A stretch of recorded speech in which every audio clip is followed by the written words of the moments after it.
Ladies and gentlemen, boys and girls, little children, dogs and cats, welcome back to another rousing rendition of what we like to call here the BREADren podcast. And when I say we, I always must include my brethren, my brothers, Dr. Ajamu Loving, PhD and CFP. He gives you TLC for your financery, and Mr. Deshaun Wells of D Wells Consulting. And I am ecstatic and uber excited that we have finally have the opportunity to do what I've been saying. And so that nobody will think that I'm crazy, we finally have the fourth, now will be official member of the BREADren podcast, Miss Alicia Brandon, owner of HBCU Pets and also a corporate master. And what was the title? What was the title I gave you from your cocktail convos? It's like people, it was something. It was like people connector. It was Connections Officer. Chief Connections Officer. There we go. The CCO. So everybody, how's everybody doing this evening? Doing all right, man. I mean, nobody gives an intro like you give an intro, man. You are the Steve Harvey of podcast intros, man. I got ready to stand up in my own house. It's literally the only thing that I actually do here. All of the information, the insight, and all of that comes from y'all. I literally sit here and just open and close. I'm the doorman. Don't let AJ lie to y'all. I'm the doorman to your minds. Don't let AJ lie to y'all. Miss Brandon, are you ready for this? I'm ready. All right. I mean, if you do not know who Alicia is, that means you have not listened to any of our past episodes, because she is, I think, the only person that we've had do a cocktail convo twice. Oh, I think so. Yeah. Now that I'm randomly thinking about it, I think you're the only person to be a repeat on cocktail convo. So if you want to find out, all about her, go listen to them. She got two of them. One more recently to let you know where she's working at now. I don't think, no, we didn't say it. But yeah, you'll find out what she do and why she qualified to be on the call with the other two. Not me, because I'm not. Like I said, I'm just a doorman. But in typical BREADren fashion, y'all do not know what the topic is, what we're talking about today. We did the last episode that we gave y'all after we realized that we hadn't talked to y'all in an eon. We did the reconnection. But before we get our conversation started in true BREADren fashion, we're going to toast and cheers to a good conversation, to knowledge being dropped, bread being baked, and crumbs falling for those who can get to them. Cheers. All right. So, hold on a second. Is that a Michelob? Oh, you do? No, this is I have a light beverage for this particular time because I'm still working, so it's a cola is what it is. I won't tell you which one because they haven't sent AJ a check yet, but it is a cola drink. Yeah. Mm-hmm. And if you're listening and you got them sponsorship dollars in your back pocket, put them in your front and let me see it. Y'all know that I like to consider myself slightly cutting edge, and I like to, involve myself in, what is new. And we've done an episode. We did a cocktail convo with the ChatGPT AI. So I said, let me go to ChatGPT and get a topic for us to talk about today. And then just because I found out what I can call myself now with a little bit more practice, I'm probably going to call myself a certified prompt engineer. That's a thing now in the world of AI, because I am qualified to specifically talk to AI in a way to get what I want. Sounds something similar to power being the ability to define phenomena and make it act in a desired manner. Shout out to Huey P. Newton. So today's topic that comes from the AI is, and it even gave me a title, Money Talks, Real Talk, Navigating Financial Struggles.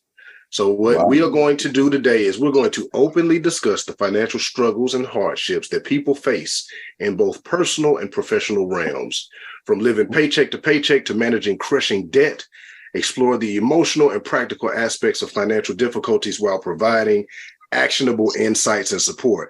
Listen, people, I know how to talk to this thing. Because that's exactly what we normally do anyway. So look, this is what we're finna do. Because obviously this topic, and only thing I told it to do was give me a show topic for a podcast that talks about life and business in an unfiltered way. And this was one. I told it to give me 5. This was the best one in my personal opinion. Well, I have a question. Go ahead. How would you expect Dr. Lovin and Alicia to talk about that when you got the rich uncle and the rich auntie on the same call? Listen, they've been somewhere before, so maybe they'll just have to dig way deep into the past, back in the day when they wasn't rich. I'm not gonna have to look nowhere. Hey, but even jokingly though, like it's crazy that this topic is very, very relevant right now, especially with the economic times. And there's some articles and stuff that's floating around that like the vast majority of people are living paycheck to paycheck, even the six-figure earners and higher. So I think this is a very, very relevant conversation. And also, I mean, we literally have, Dr. Loving, who is, a certified financial planner and has a PhD in financial planning. So I think, we've talked about finance before. It's not our first time. We've talked about investing and all of those things. But I think now we'll get the chance to really dive into navigating this space. And this is a space that at this point in time, I think the vast majority of people are in it, no matter what your socioeconomic background is right now, what your income is, because, inflation is real right now. It's going up like 3% a day at this point. So I'm going to start it off. And because it's not because she's a woman, because we're not going to play them cards like that, but it's because this is her first time here. So I'm going to give it to Alicia first. Just your first initial thought around this topic, and where you get to steer the conversation right now because you're going first. Because now Doc and DJ got to follow up. My initial thought, honestly, was like, I don't have a dog in the fight. I mean, you got the experts here, Dr. Lovin and Destrian both work in finance. So, but what? But you not are the rich auntie. No, you're an entrepreneur. I am. You are a person alive in this time period where all this going on. Now, if you ain't living paycheck to paycheck, by today's standards, as of 3:15 p.m., 8:15 in the year 2023 of our Lord, you rich if you ain't living paycheck to paycheck. Okay, so let me come to my sister's aid with this, because I think what often gets confused is the ability to make it paycheck to paycheck versus the ability to be thriving, right? So considering I can go down the list, she's a homeowner, right? She is a business owner. And so that requires capital, that requires risk. And then you factor in what's happening in the economy. I think a lot of these things, even with this conversation with us, could be misconstrued because she looks like she's doing well. We assume she's doing well. And that's where you got to check on your strong friends too, right? So we can see openly the people that are struggling, but you can't see the people that could be struggling when they make it look good. Now, she did just go to Beyonce, but she could have decided to do that last year when shit was good. Now we got a thumbnail for this post, though. I need to see you in the Beyonce hat with the tassels. We're gonna finally have a good thumbnail to use where folks gonna be like, oh, what? Let me click this. Right. It could have been all good. I called it a space cowboy look for everybody that was going to Beyonce. The thing is, AJ, when you opened it, you were talking about inflation. Man, just imagine going to the store right now. Like, it's nuts. Like, eggs, anything. Like, my kid asked for, look, Dallas is specific. He wants Idaho French fries. All right. Idaho. You talking about the Ore-Ida? The Ore-Ida with the red bag? Yeah, the red bag, bro. Yeah, they got commercials. That's why they got commercials. They $9 a bag now. Jesus Christ, really? For the big or like the small one? Nah, regular size. You talking about the same French fries that we paid like $3 for? Man, if you don't go get that granny bag of taters. Hey, real quick. Look. Here we go. Cut them smile. You got McDonald's at the house. Here goes some actionable insight from a parent tip on that. Keep that Ore-Ida bag. Now you go over to BJ's or Costco, your local bulk store, get that Wesley Farms or that Kirkland signature brand and keep refilling that Ryder bag. I hear what you're saying. Let me tell you something. He know the difference. Briefly, but you've been around Dallas before. Mm-hmm. Dallas, this ain't it. He knows, bro. Like, we've tried to fool him. It's like a person that loves Coke or Pepsi. They know the exact distinct difference. If you give him Bob Evans sausage and not the other one, he ain't eating it. If you bring the wrong fries, he's not eating it. And so fortunately, we're in a position where we could do that. But what about the families that can't? So that's even that notion. I'm spending this money on this food for my kids.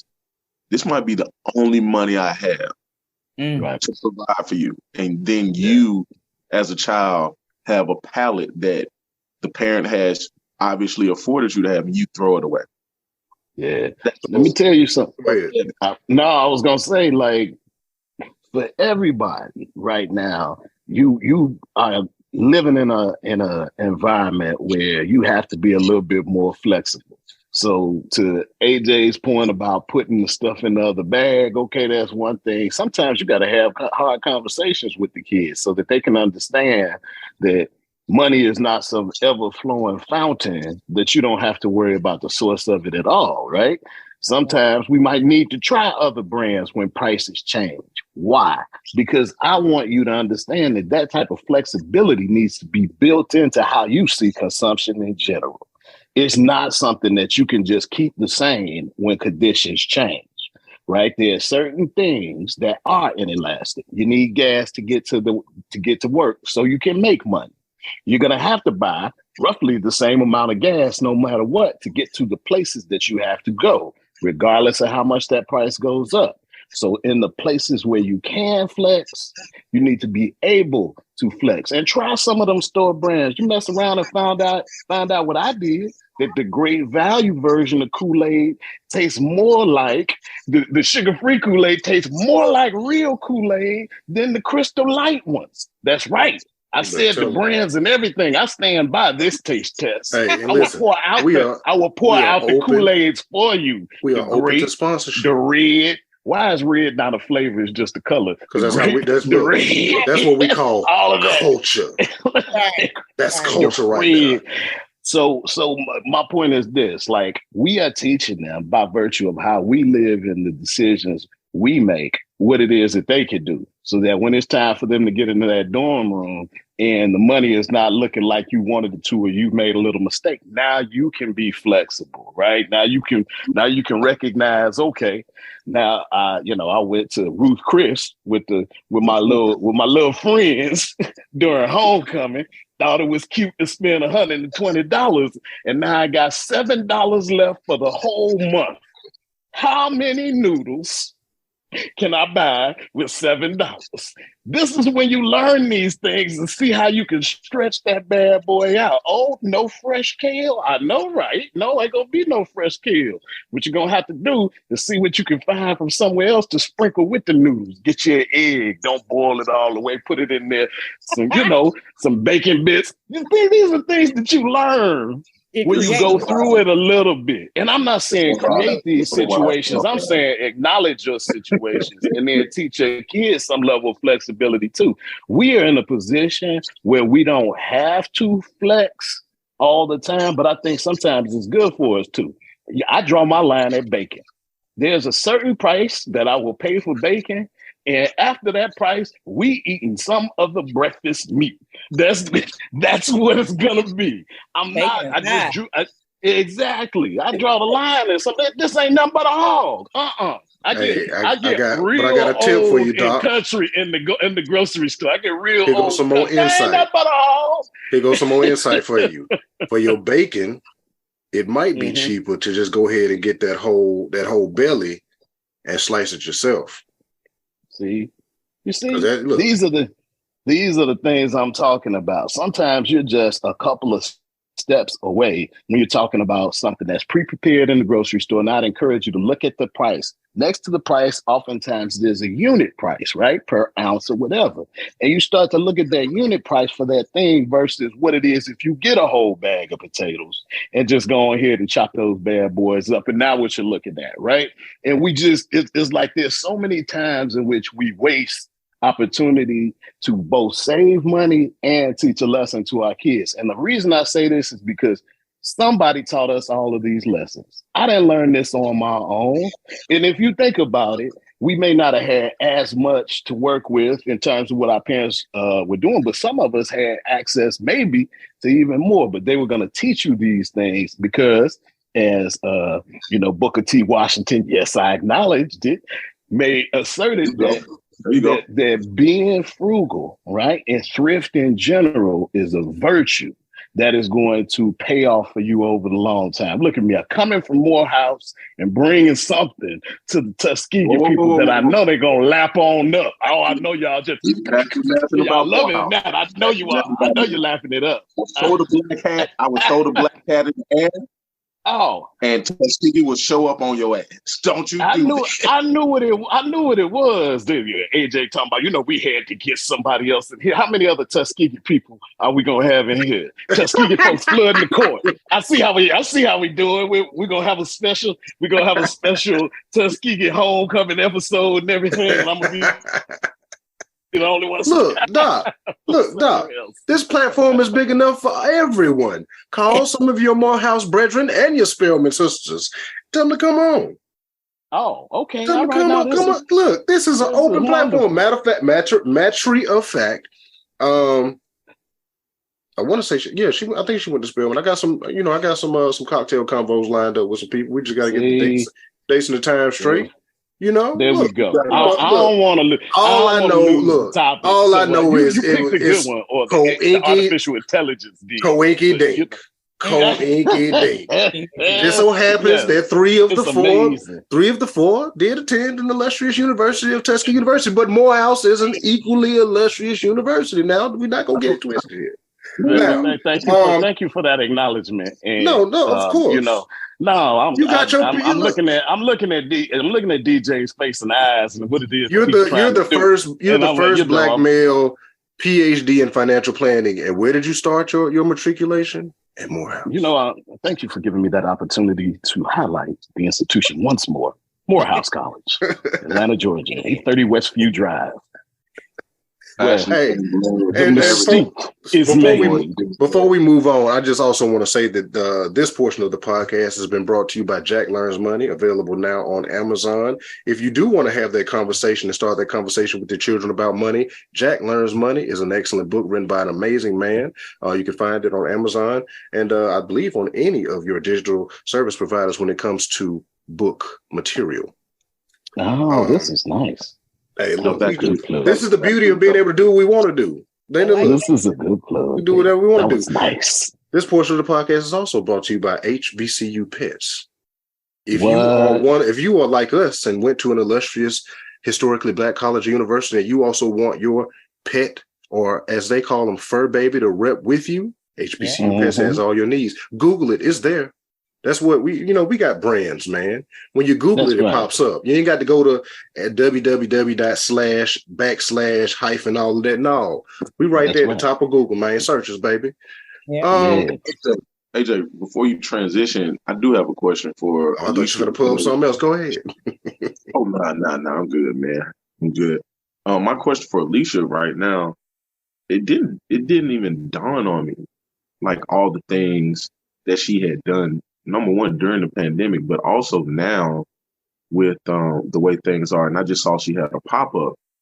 Like when I see the success that our alumni is having, I'm not surprised by it. But I think a lot of people think you have to come for money or it takes a ton of money to get started.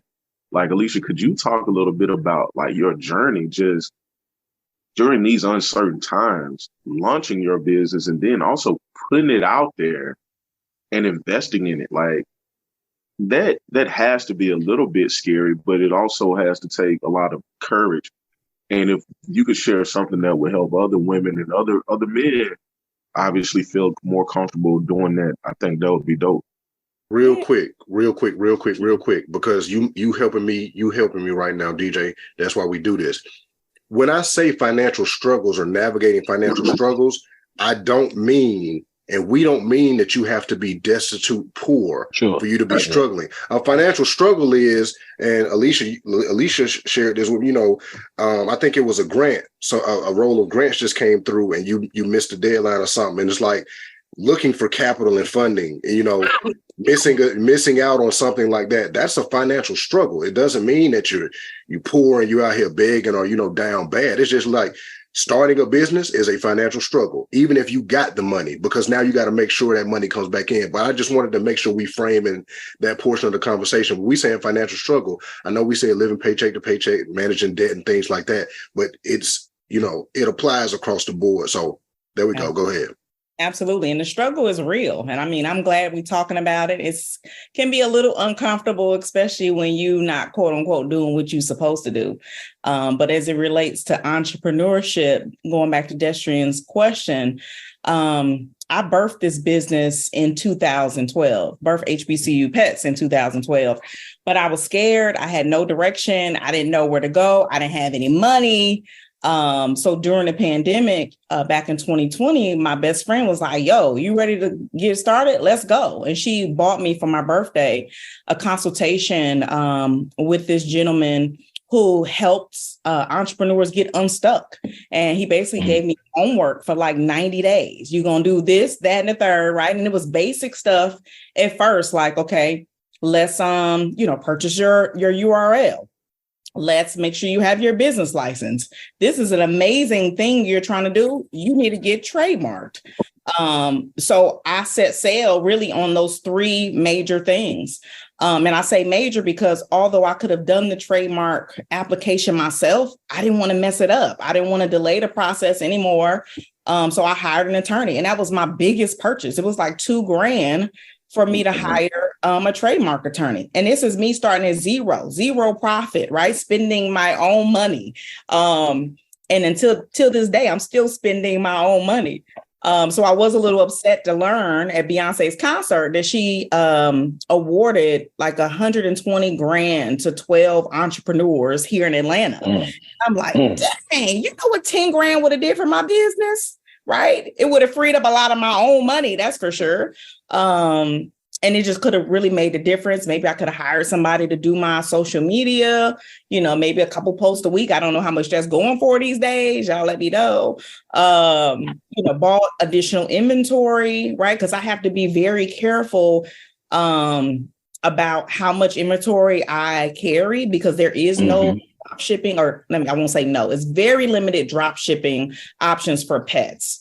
So I'm literally in my basement with a Cricut creating everything. Even this t-shirt, I made it myself, and that it gets expensive. Vinyl is expensive. Vinyl's going up. We talked about inflation. Everything's going up. All of my tools and t-shirts are going up. All of the, the blank pet shirts, everything is going up.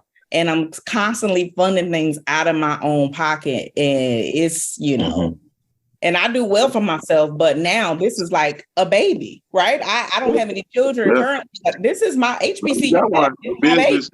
Your business is your baby. You're feeding and nurturing it, hoping that it, it's like being a parent, like, outside of, everybody being all PC and everything, like you raise your child to go out there and be good, and hopefully it's to a point in their life where they can take care of you, and not necessarily monetarily, financially, but just be of sound-minded body, good citizens, take care of you. And that's essentially what you want your business to do. You want your business, you treat it and nurture it good until it gets to a point where it helps sustain you. Yes. Yeah. Yep. Yeah. If not, I don't know what you're doing. I think Alicia brings up a very important point here, right? In terms of help that you can receive when there is a financial struggle, which she described, this is business expansion, right? So that is a financial struggle. One of the things that can be offered to you is actual capital, right? Money in the form of money. But sometimes what is very powerful is the human capital that's offered to you. So she was able to secure by virtue of a gift from her friend, access to capital that was not hers, that was useful in helping her build the business. But notice there was no exchange of funds coming in from that person. And so I think maybe one of the first things to recognize, besides, of course, what did she get first? She got the person, right? A person. People are more important than things, right? Even when we're talking about getting money in to fuel a business itself, now that individual is not just a one-time occurrence, right? It's not like, oh, okay, I can only ask this person one thing one time. It was a 90-day start, but now there's a relationship built where you know where you can go to access quality advice about these particular subjects when it comes to running your business. I think a lot of times people get concerned about what it is they're going to do. They feel like they don't have the knowledge, and then they just stop. And I've been guilty of this before in the past too. And so what I, applaud you on is saying, taking advantage of what it is that the friend gave you, trying to hit the ground running, and then actually taking the advice of the professional that your friend gave you access to. Right. And so when you think about all of the ways in which you can either be helped or be helpful to people, I would encourage you all to do a resource inventory about all the people around you and ways in which they can help you. And then also, very important, don't come to them just with an ask. Talk to them and think about really what it is that you might be able to do for them. Even if it's a gesture or a piece of the type of product that you have or whatever it is, when someone gives you something, whether it's actual money, obviously pay that back in accordance with the agreement. But if they give you something, or if you ask for something, come with something too. Try to give them something back. And I would say when you get in that type of cycle, now you have people who are willing to give to you because they understand how you are and that you have a willingness to give back. And now you all are almost working together, even though you're working independently. Yeah. So you are working together, and that's what community is about. But the value of your community is going to be based on the value that you had as an individual, right? And so the thing is, you spoke a little bit about the human capital. We talk about the human element a lot. I think it's important to note that, number one, she was willing to acknowledge, like, hey, I'm scared. And then she shared that information with someone. A lot of times, again, that's that suffering in silence thing where, hey, look, I'm scared to do this. Here's what's going on. People don't often know how to help when you don't communicate, right? And it wasn't that she needed someone to save her. She just needed someone to push her. And she got there. But more importantly, at least in my opinion, is the fact that she took advantage of what was put in front of her. And that means that whoever that person was, which I think I know, who pushed you, but she's gonna do that again. And again. Always. And again, exactly, because she is taking advantage and she's capitalizing on that. And that's the value of getting good people around you. They want to see you do well. And so sometimes the struggle is not just, financial. Hardships come in a lot of forms, and sometimes they come because the people around you are always taking from you and not investing in you.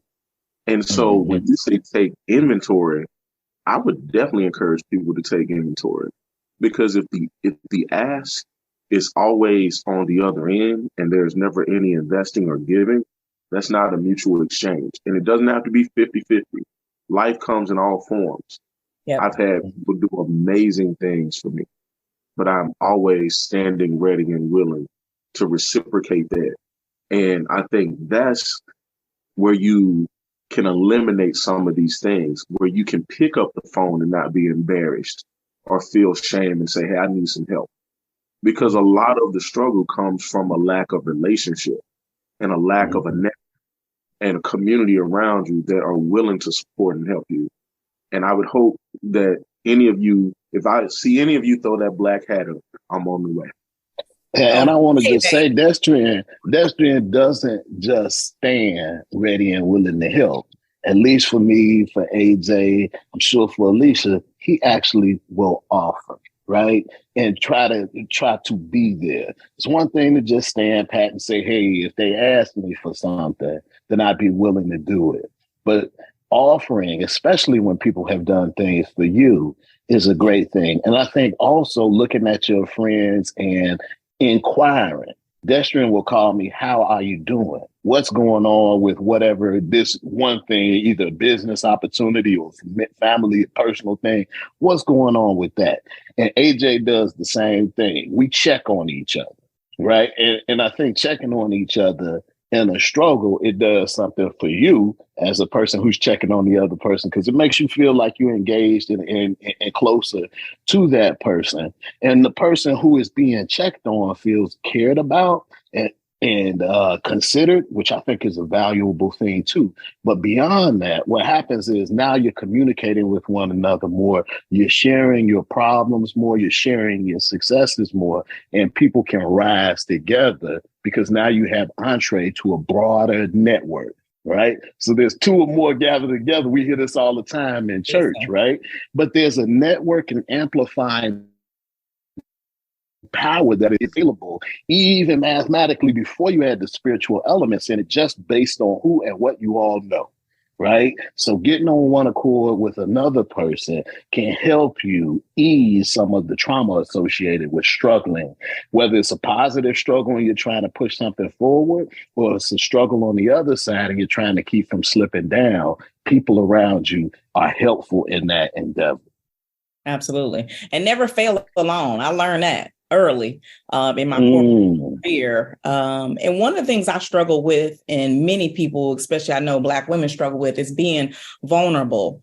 What I've learned the most in this entrepreneurial journey is I have to be vulnerable because I don't know everything. And I need to be okay with saying, I don't know everything. I need help. Can you help me? Destra mentioned my pop-up, the very first pop-up. I'm like, okay, this is great. I've done corporate events before, so it should be cool. But I'm like, well, who gonna help me? I look right at my network, right at my close friends and said, hey, I'm doing a pop-up on such and such date. It's this long. Can you help me?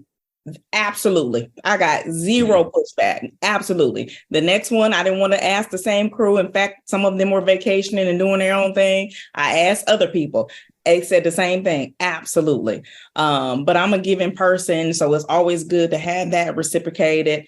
And yeah, I'm gonna just have to lean heavily on my team of friends until I can, afford to hire people to do these pop-ups and stuff like that. Because I plan on doing homecomings and, classics and all the HBCU events. But I got to have a team around me to be able to do it. I can't do it by myself.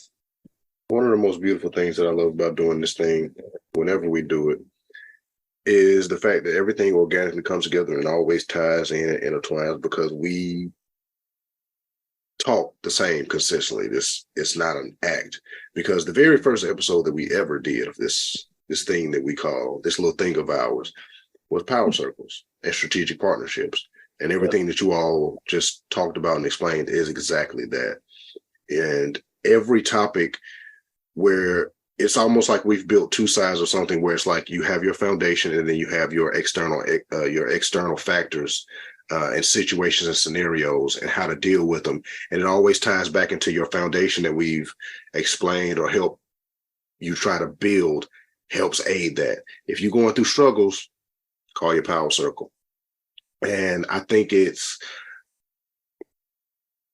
something difficult for a lot of people to navigate, because like you just mentioned, Alicia, like you don't want to call the same people all the time. But I think one of the key factors of having people in your power circle is those are the people that you call all the time. When a business has a problem, they're going to call on those same managers, those same CEOs, those same VPs, whatever title they got. Right. And at some point, if results aren't there or morals and values and things don't align, you may not be sitting on that board no more. But that's the reality of it. So and if somebody is sitting in that position and they like, oh, well, you always calling me, granted, there are situations, there are people that can be used and abused and nobody want to do that. But then, coming from this standpoint that we talk about, it's always a genuine thing. And I think we have a thing where we're either being active, we're being proactive, or we're being reactive. But I think everyone needs to learn how to do it all at the time that it needs to be done. Like, so let me add some context to what you're saying too, right? I have been guilty of being like, damn, my phone always ringing. And then I had someone give me one of the greatest gifts I ever got in life was to tell me why. They said, because people value you. Because it is not always an ask for money. It could be an ask for advice, time, or you could be saving somebody's life. You don't even know what's happening. It could even be simple as, hey, I'm passing through and I need you to open the door, but then you don't answer the phone. So now I gotta keep driving to New York. So you mean like when you were in Baltimore and I missed your call? Okay, I got you. I'm just bringing in real life examples from current times, I could have needed to use the bathroom, man. I would have had to stop in a public place. He was waiting. Ooh, he was waiting to drop that petty egg right there. Wouldn't be me if it wasn't. It didn't matter to him that I had just been delayed in Chicago for a couple of days. No. And I got home to my wife and kids. On the flip side of that, you know what you told me though. On the flip side of that, you said you should have just stopped by and knocked on the door. Yeah. And me personally, I know that I have that option. Yeah. I know that I do. I'm gonna respond. I literally didn't have my phone, but going back to this, it's important though, because you don't know sometimes the value, because sometimes it's difficult for people to communicate with you how important you are to them, right? Mm-hmm. Or the value that you're adding. But I swear, when they finally do, you realize it was all worth it. And so, like, I know Alicia is a giving person. I remember when you were living in Philly and when she left, we had a mutual friend and we were talking and she said, this is one of the most beautiful spirits I've ever met in my life. And I asked her, well, does she know you feel that way?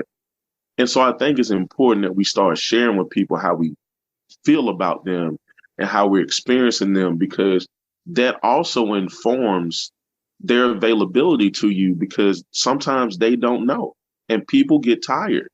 And when you're going through a difficult time and a hardship, the likelihood is other people are probably doing the same.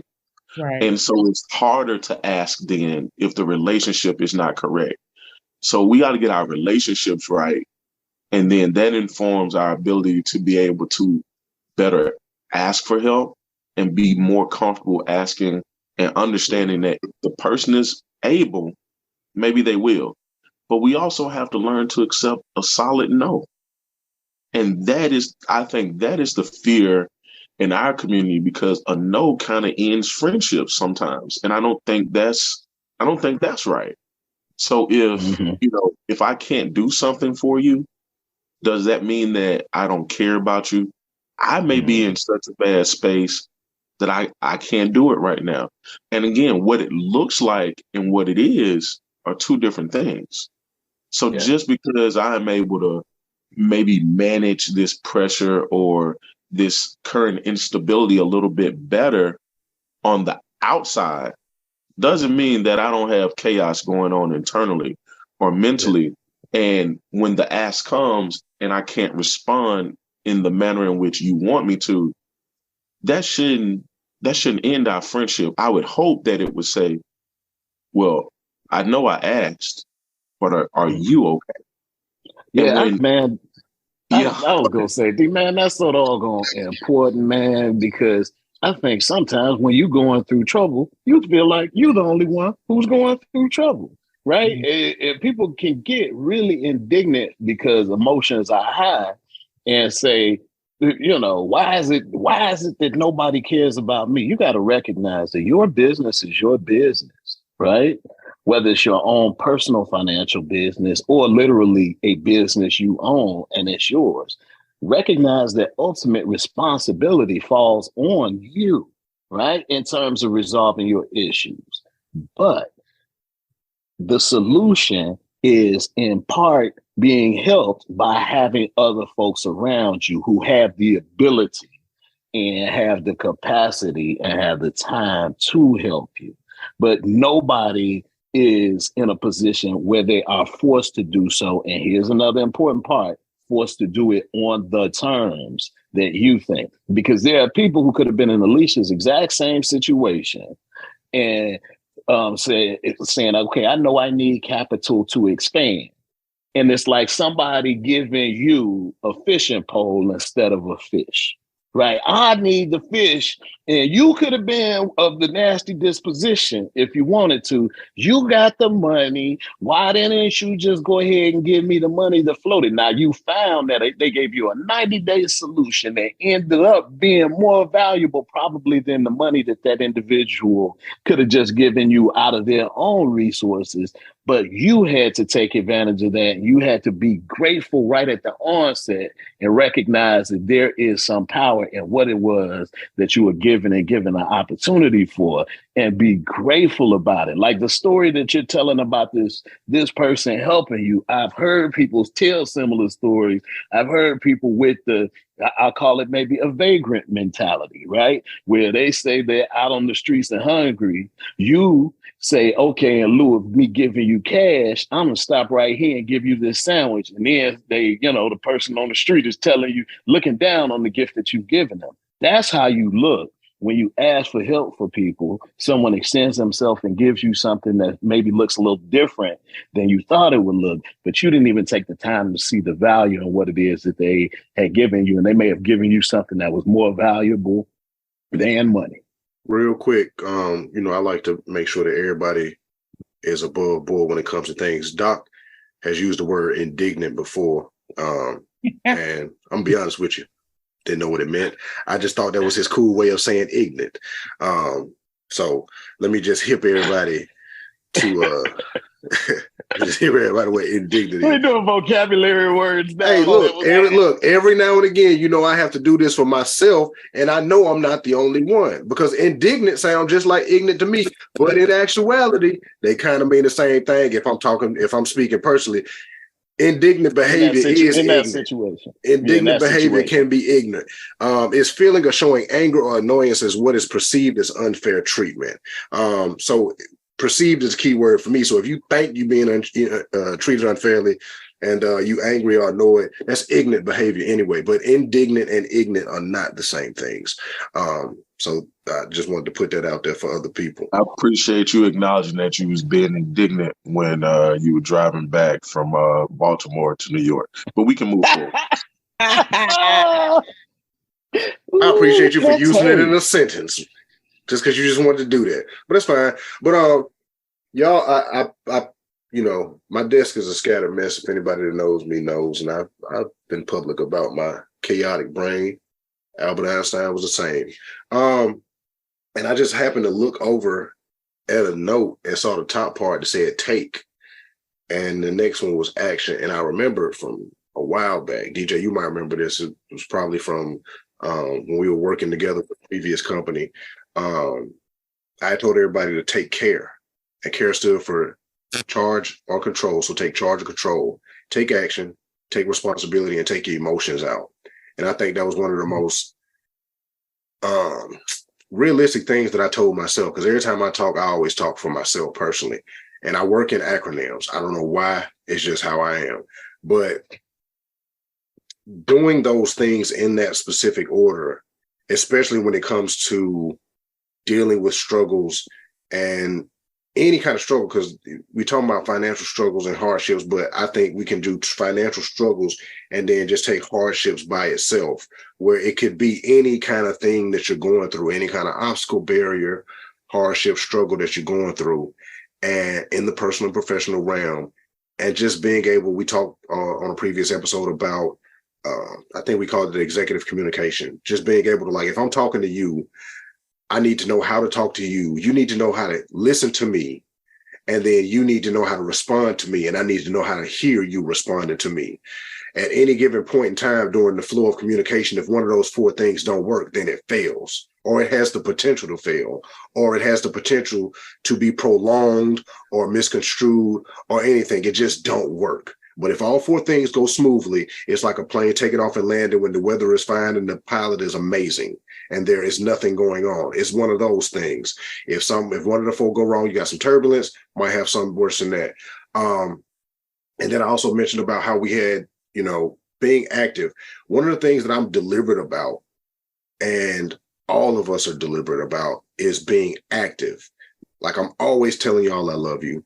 I'm always, we always consistently check on each other outside of the business that we conduct with each other. And then we're also proactive where, DJ knows when Abe's birthday is coming up. DJ reminds me of Abe's birthday sometime. You call me a couple of days before, like, hey, I'm gonna shoot you this because Abe's birthday coming up. And I'll be like, you're right, it is in 4 days.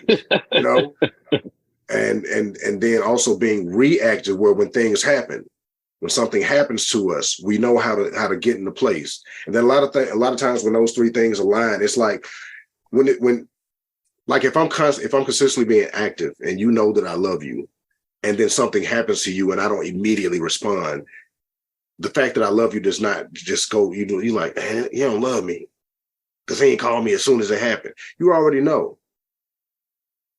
You already know. It doesn't fall on deaf ears like, oh man, like nothing gets misconstrued because you've taken everything and done it right.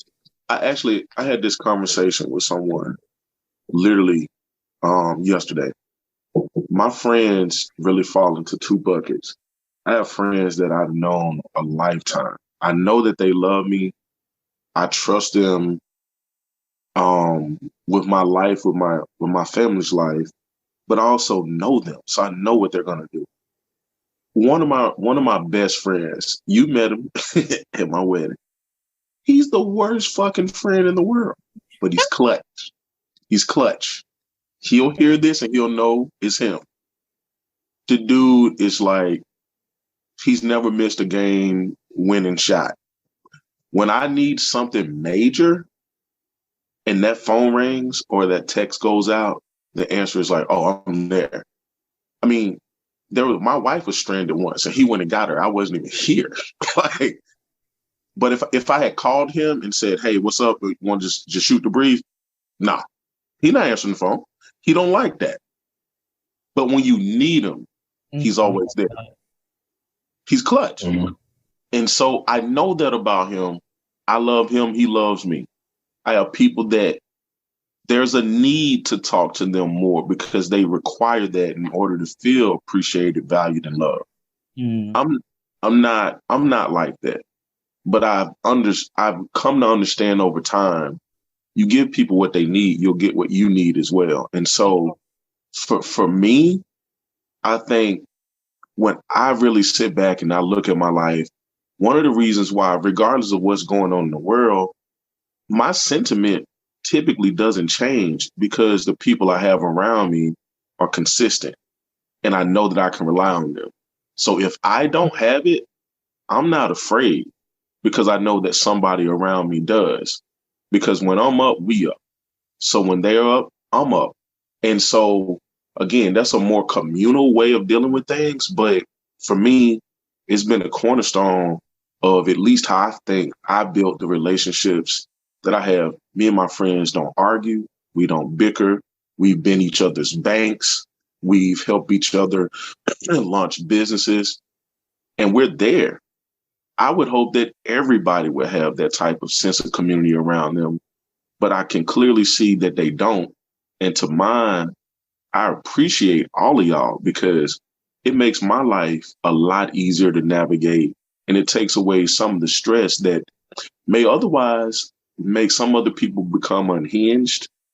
And they never really experienced the level of love and appreciation that they should. And then you start looking around as recently as we have, and you start losing people. It could all go left real quick. So the stress and pressure is nothing to play with. But the better people you have around you, the better I feel like you're going to be able to handle and manage it.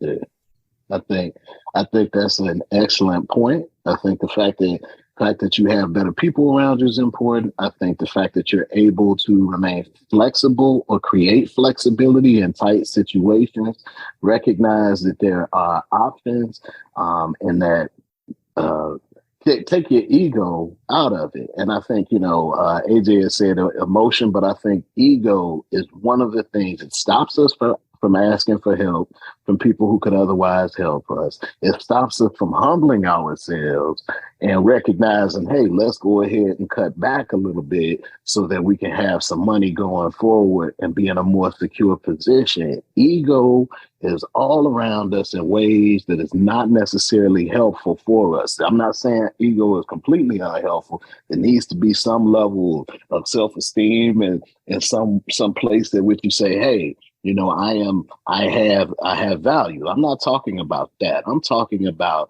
that pure egomaniacal, this is why I can't do this. This is why I'm not going to do that. This is why nobody's going to be. And what happens is two things, right? You end up being nasty to the people who could otherwise help you.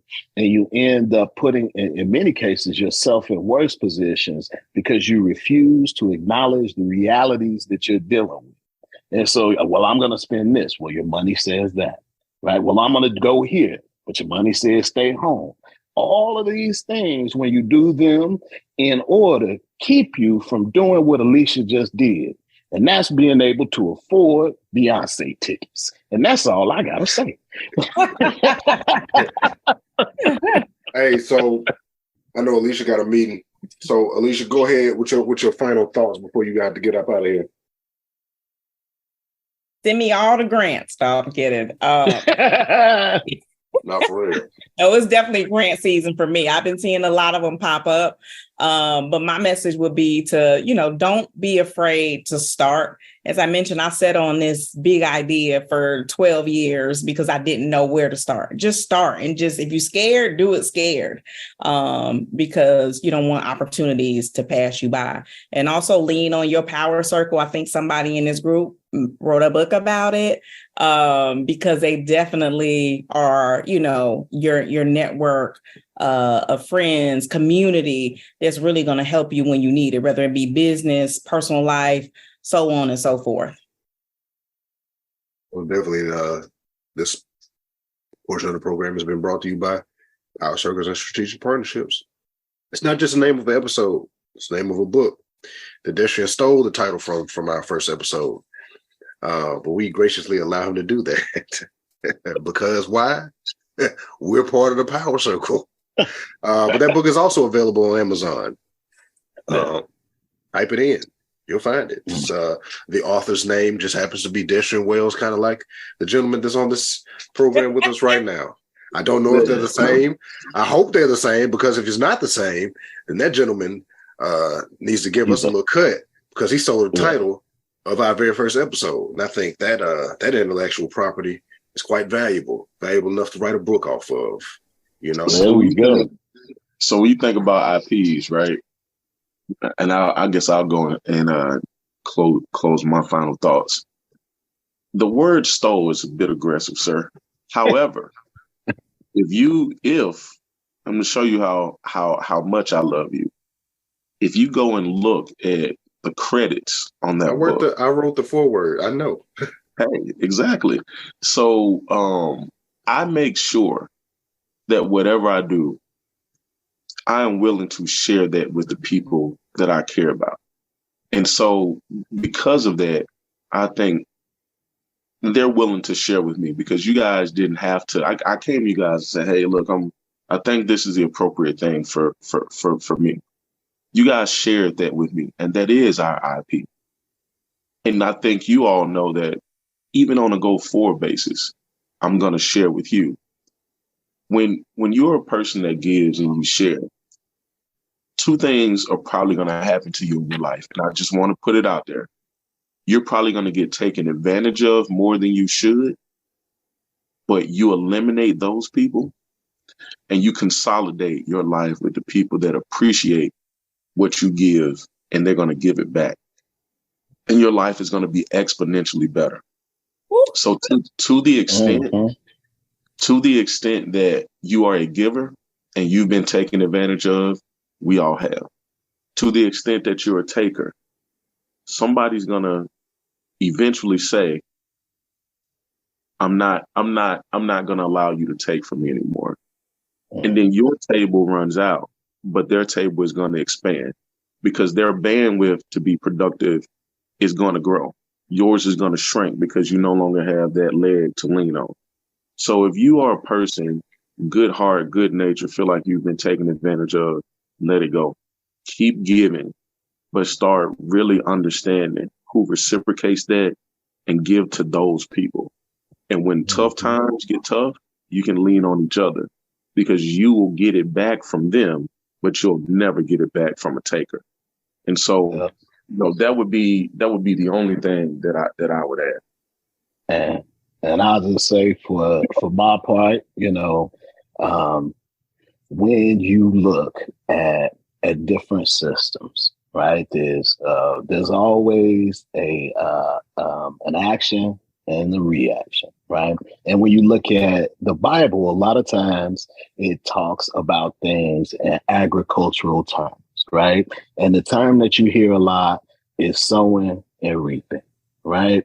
And when you are thinking about relationships, there's going to be different times you might be in a position where you're sowing seed, right? You're putting something in the ground. And what happens when you do that? It's like a little bit of an investment, right? You're putting something that you could otherwise consume, but you're putting it in the dirt.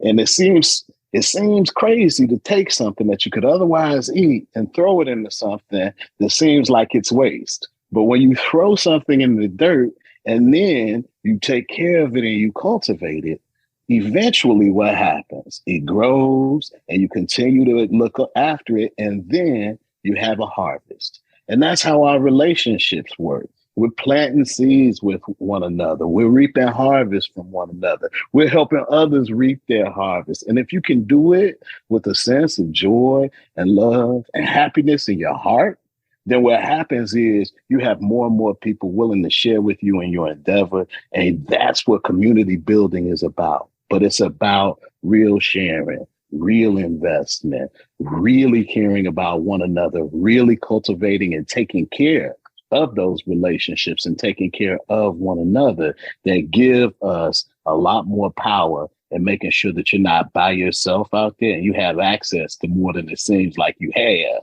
access to. Look to the hills from whence cometh the help. When you take the L out of help, that's when you mean it. That whence cometh the help. All right. This man, hey man, you gotta get this man out of here, man. Hey, it's fun. It's fun doing this because at the end, I always feel like how Jerry Springer felt at the end of the show. It'd be a lot going on, and then at the end, he just sit there calmly and be like, "This is my final thoughts." Truth is, I'm tired, man, and not currently, but before I've been tired, y'all. Y'all alluded to like I've always been a giver. I became aware of that later, though, because it's natural. So I awakened one day and was like, oh, I'm a natural giver. And there are people around me who know that about me when I didn't know it about myself. So they exploited that. They took advantage of that. And even then, I wasn't upset because I understood the position that I was in. But then I also understood the position that, everybody else is in. Like, oh, you took advantage of it because it was available. That's you. So I think being aware is my takeaway of this. Being aware that you might not have a power circle, or you might need to, swap some people out. Being aware that there's some people that's just in your power circle to say that they're in your power circle because you are the one who actually holds the power.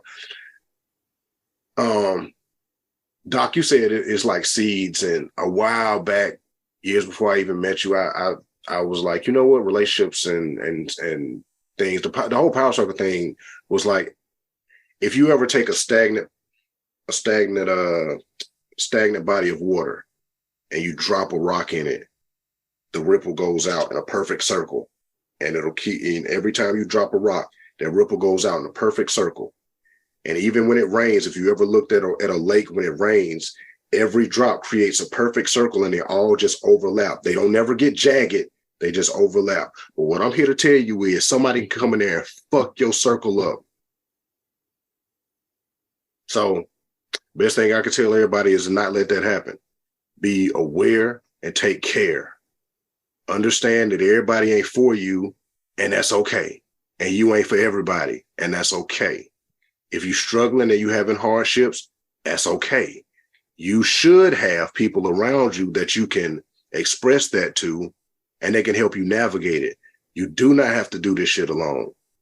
I'll be damned if I was to become an entrepreneur and not talk to my daddy, who I watched own a business my entire life and still to this day. There will be a disservice to him, disrespectful to him, and it will be a disservice to myself. Talk to the people around you that have done or are doing the things that you want to do, even if you don't directly see it. Talk to other people. Whatever business you in, talk to somebody in a different business, because there's a lot of things that's similar.